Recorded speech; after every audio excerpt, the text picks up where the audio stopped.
nước vào đi. Đây đây này, lấy cái kia này, múc vào này. Đấy là một cái chậu này. Cái nào cũng được. Bỏ vào ngay rồi.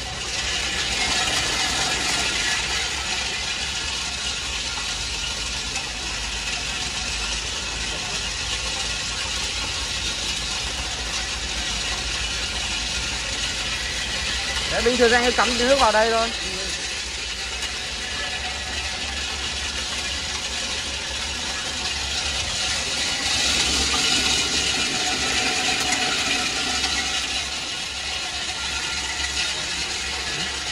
Rút cái này ra bây giờ.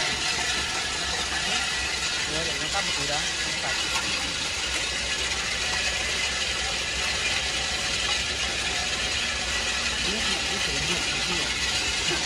Còn cái đường cổng ấy.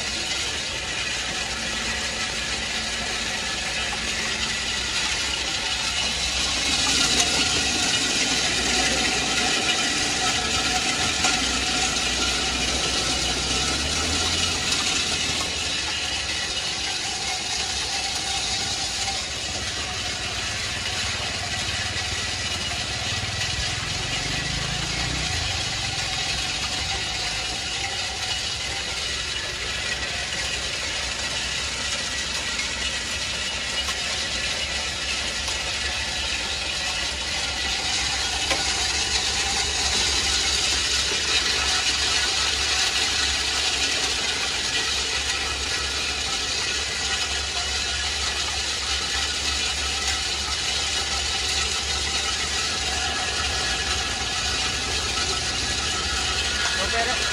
Anh giữ đẩy ra luôn. Cắm mình. Vâng, có cái băng dính bên dán.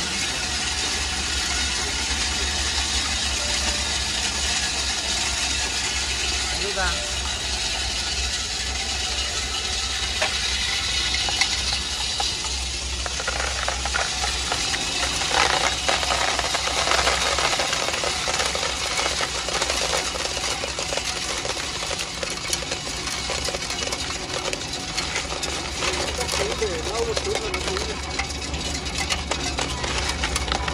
Đấy, cái này mà anh để lâu một chút nữa thì nó sẽ cắt sạch hơn, đều hơn.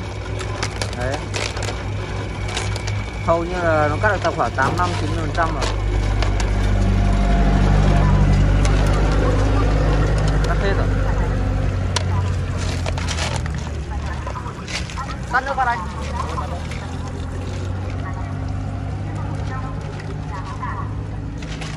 Đấy, để lâu một tí là nó cắt hết. Đấy, cả ốc bé ốc to nó được cắt hết này. Đấy, ốc bé này nó cắt hơi phẳng một tí, còn nó ốc to hơn nông một tí thôi, nhưng mà đầy đủ để ngấm gia vị này.